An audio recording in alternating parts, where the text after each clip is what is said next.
There's something about defensive backs that just sets them apart from everyone else on a football field. It's not just the way they play, it's the way they are. These guys are wired differently. You can walk into any locker room in the league, talk to any group of athletes across any sport, and still defensive backs stand out.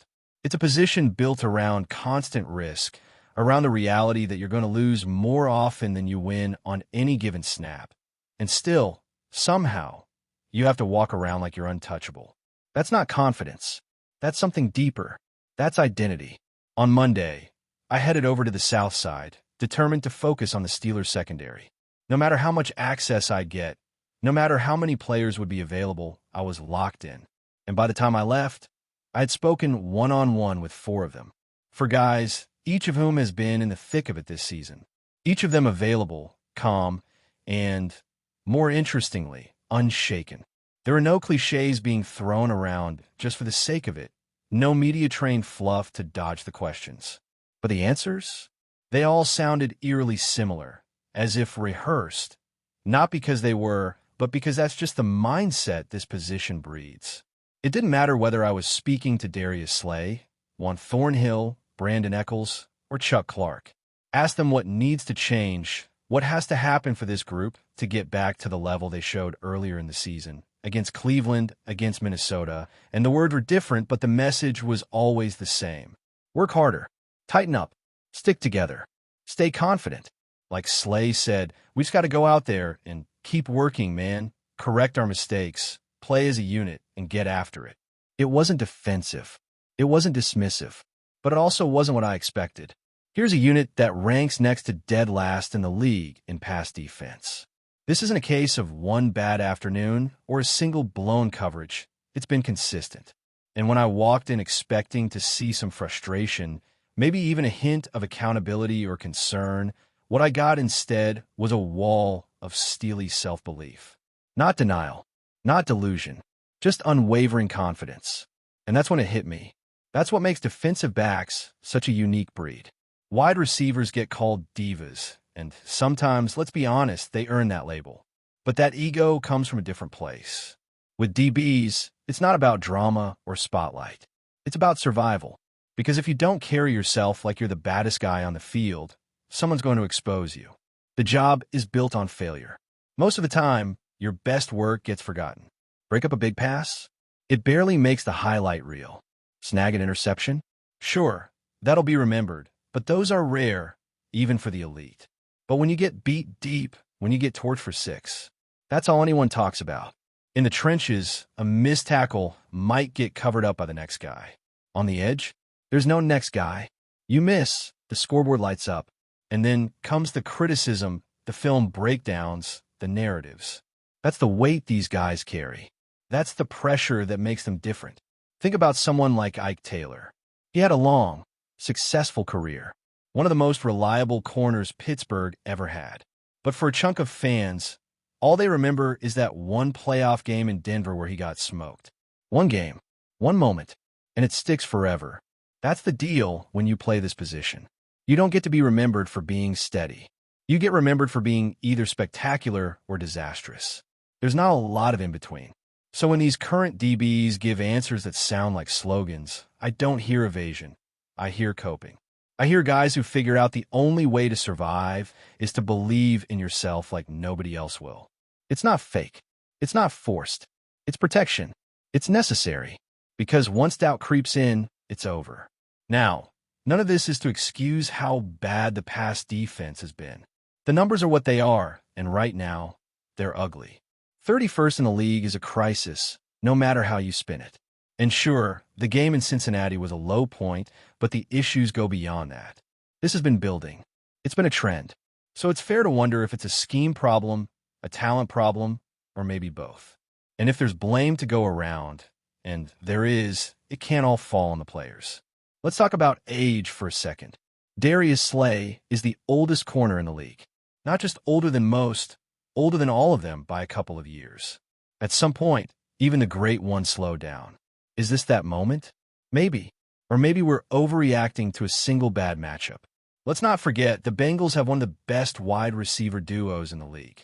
Jamar Chase is a problem for every secondary, and Higgins isn't far behind. So maybe Slay and the rest just ran into a buzzsaw on a short week. Maybe it was more about bad game planning than bad play. And that brings us to coaching. Because while the players deserve scrutiny, so does the strategy. Whether it's Mike Tomlin, Terrell Austin, or whoever's cooking up the defensive schemes, there are serious breakdowns in Cincinnati that can't just be chalked up to execution. Poor coverage design, questionable personnel usage, it all matters.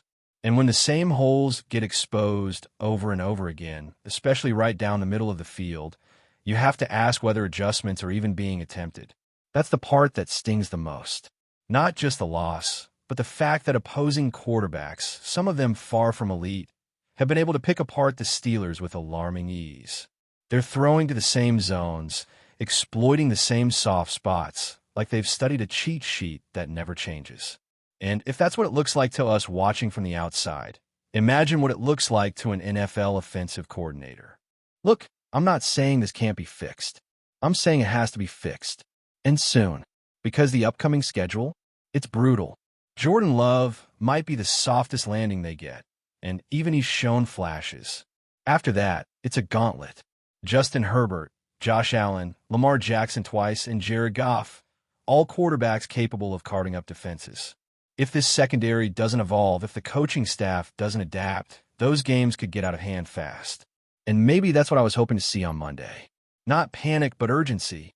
Not a loss of confidence, but an acknowledgement that something isn't working. Because confidence without reflection is just noise. And if these guys truly believe they're built different, and I think they are, they have to be the ones who step up and say, we've got to change something. You don't rank near the bottom of the league in pass defense by accident. That takes consistency, the wrong kind. So whether it's alignment, communication, rotations, or just pure effort, something has to shift. They can keep saying they need to just be their best selves, but at some point, the results have to back that up. And right now, they don't. That's not hate. That's reality. That's accountability. Because for all the bravado and swagger, and make no mistake, those things matter, you still have to execute. You still have to cover. You still have to tackle. You still have to make plays when it counts. Swagger doesn't stop a go route. Confidence doesn't defend a seam pass. You need both. The mindset and the mechanics. The belief and the blueprint. And if there's a team that can flip the switch, it might be this one. There's enough veteran leadership, enough pride, enough grit. But none of that means anything if the problems stay the same. The film doesn't lie. The numbers don't lie. The standings don't lie. And sooner or later, the confidence has to meet the performance. Or all of this is just talk. And here's where it starts to get uncomfortable, not just for the secondary, but for the entire defensive identity of this team. Because if we're being honest, the struggles in the back end are just a symptom of something bigger. When a defense gives up this many passing yards week after week, it's never just on the corners or the safeties. Football doesn't work like that. It's a chain reaction. A broken link anywhere compromises the whole thing. And right now, it feels like that chain is snapping in multiple spots at once. You've probably heard it said 1,000 times. Great pass rush helps coverage, and tight coverage helps the pass rush. It's the foundation of complementary defense. But what happens when neither is clicking? When the rush isn't getting home and the coverage isn't tight? That's what we saw against Cincinnati. And that's what we've seen creeping into this unit's identity over the past few weeks. If one part falters, the other has to hold, even if only for a few seconds. That's not happening. And if we zoom in on the middle of the field, dead center, that's been the most glaring weakness of all. It's like teams have a flashing green light to attack between the numbers. Time and time again, quarterbacks look off a safety, pull a linebacker out of the zone, and throw a dart right where the hole opens up. It's almost surgical. And the worst part? It doesn't even take an elite passer to exploit it. We've seen rookies do it. We've seen journeymen do it. When guys like Dylan Gabriel and an aging Joe Flacco are moving the ball with ease, you've got to stop and ask what's really going on here. It's not about one player. It's not about blaming a single blown coverage or missed tackle. It's structural. And when the structure is broken, it's on the people building the plan. That's where the coaching comes into the conversation, and not just as a side note. Mike Tomlin is known for backing his players, sometimes to a fault. His loyalty is legendary, but it can also become a blind spot. Defensive coordinator Terrell Austin has had flashes of good ideas, but the recurring issues, especially in zone coverage and pre-snap disguises, are impossible to ignore. Opposing offenses aren't confused. They're confident. They come in expecting to find space, and they're rarely disappointed. That's coaching. That's preparation. That's scheme. And when the same issues show up week after week, you can't just chalk it up to execution. The best teams in the league evolve. They adapt based on what's working, what's not, and most importantly, who they're facing. The Steelers, right now, look like they're clinging to an old blueprint in a new league. One where offenses are faster, smarter, and more aggressive than ever. You can't survive with outdated schemes or predictable coverages. Not when every offensive coordinator has tape, analytics, and game plans tailored to your weaknesses. Now, to be clear, this isn't some doomsday verdict on the Steelers' defense. There's still time.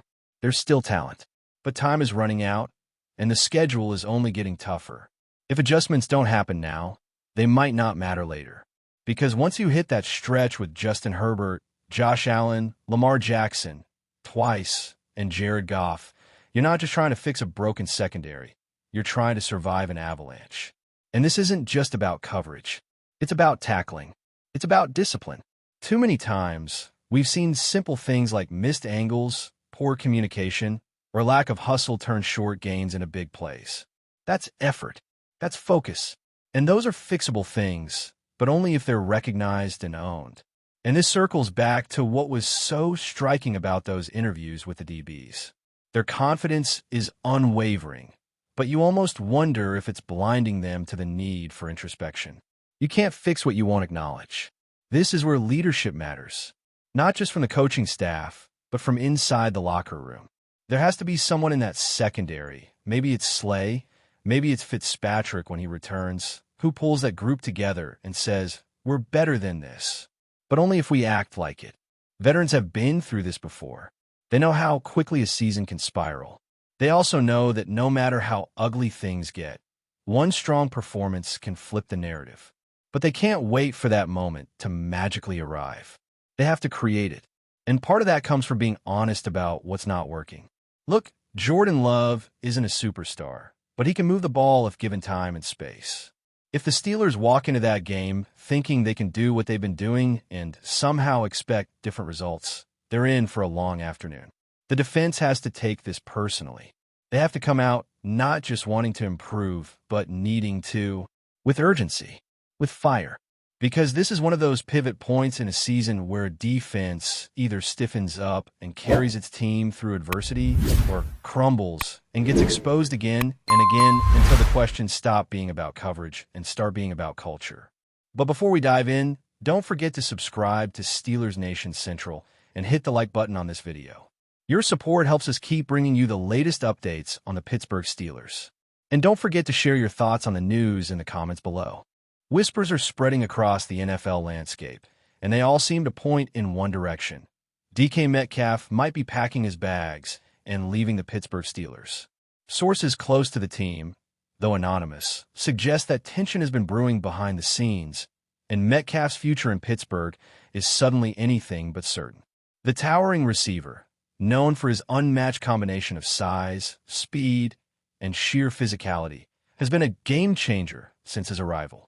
Yet, despite flashes of brilliance on the field, there are rumblings that contract negotiations, locker room dynamics, or even personal ambitions could be pushing him toward a new chapter elsewhere. Steelers fans are understandably shaken.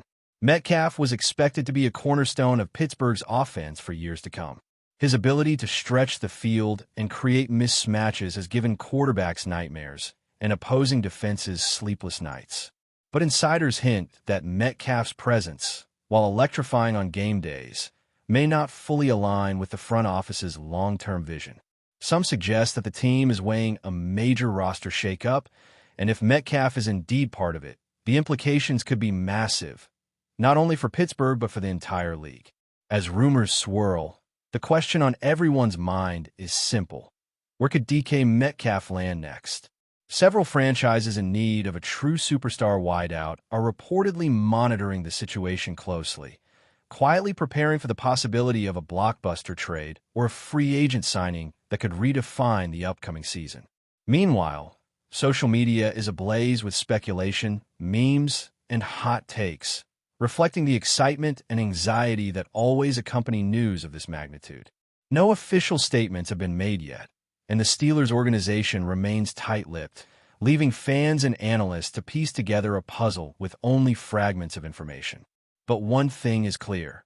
If this rumor proves true, Pittsburgh may be facing one of the most dramatic departures in recent memory. DK Metcalf leaving would not just be a headline. It would be a seismic shift, sending shockwaves through the NFL and reshaping the league's wide receiver landscape for years to come. For now, it's all whispers and speculation, but Steelers supporters know better than anyone that in football, whispers often turn into headlines faster than you can say touchdown. The coming weeks could reveal the truth, and when they do, Pittsburgh might never see a star quite like DK Metcalf again. That's it for this update. If you enjoyed the video and want to keep receiving exclusive news about the Pittsburgh Steelers, make sure to subscribe to Steelers Nation Central and give this video a like. We always look forward to hearing your comments and opinions. See you in the next video.